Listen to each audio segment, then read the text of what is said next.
100-95. Un match défensif. Un match des années 2000 ou même des années 90. Une bonne performance des Lakers en fin de match. Quatrième quart-temps.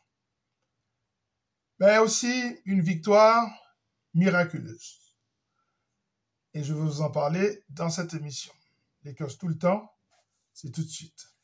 Step 1, wake up early, gonna rise with the sun. Step 2, get some good, some food in you.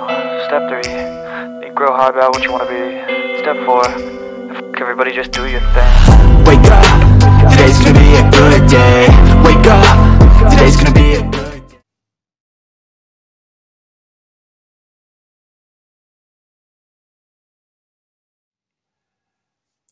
Victoire miraculeuse pour les Lakers. Pourquoi?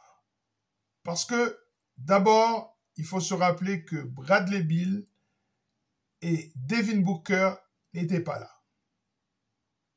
Ils n'ont pas joué. Blessés, les deux. Deux joueurs majeurs.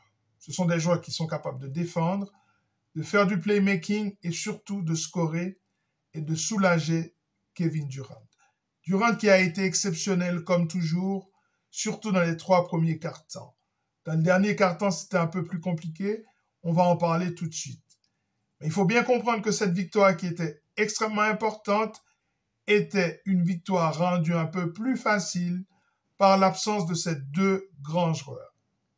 Ce qui nous rappelle que cette équipe des Suns est un candidat sérieux au titre final. Il ne faut pas l'oublier. Il ne faut pas se voiler la face.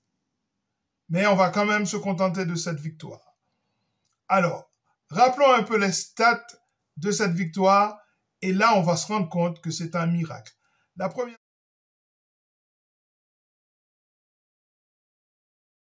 première stat qui me concerne, qui m'interpelle plutôt, c'est 0 points inscrits par un joueur du 5 majeur des Lakers, Taurean Prince. 0 points inscrits, c'est absolument laid.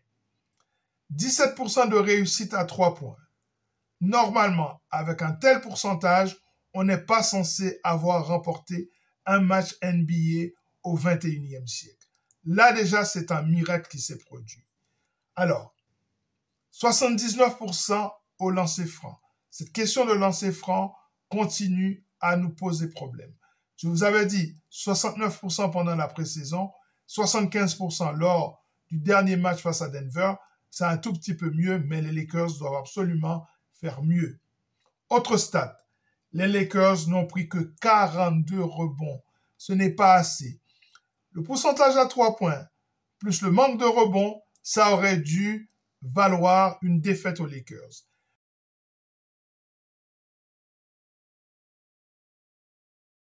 Mais M. LeBron James a décidé que ce n'était pas possible.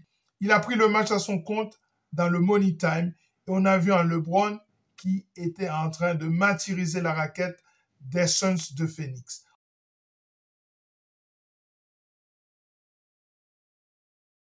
Une stat encore importante, 60 points inscrits dans la raquette pour les Lakers avec une formule gagnante. Christian Wood, LeBron James et Anthony Davis dans le front court. Ça a posé pas mal de problèmes à cette équipe de Suns qui n'a pas eu de solution face à autant de taille.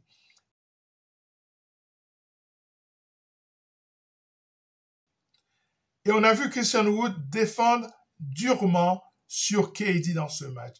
Et là, je pense qu'il faut lui donner du crédit à Wood. On pensait que ce n'était pas un défenseur, mais il s'est montré très teigneux sur KD, qui était aussi fatigué. Et c'est pour ça que je vous dis que l'absence de Booker et de Beal, ça a été préjudiciable à cette équipe des Suns, parce que normalement, c'est le moment où KD se repose et à la fin du match, close the deal. Mais là, ça n'a pas été possible. Les Lakers s'en ont sortis avec une très belle victoire. Prochain adversaire, ça va être un match où les Lakers doivent faire preuve de beaucoup de ténacité. J'ai revu les vertus, c'est-à-dire les qualités qui ont permis à cette équipe des Lakers d'aller en finale l'année passée, c'est-à-dire sa solidité défensive.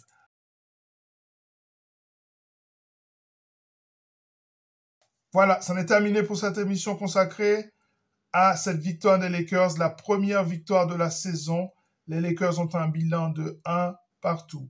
Leur prochain match face à un concurrent direct, c'est-à-dire les Sacramento Kings. Ça va être un match extrêmement offensif. Il faut que la défense des Lakers réponde. À très bientôt sur cette chaîne, Lakers tout le temps, la chaîne francophone des Lakers, pour une nouvelle émission consacrée à cette franchise mythique. À très bientôt. Ciao.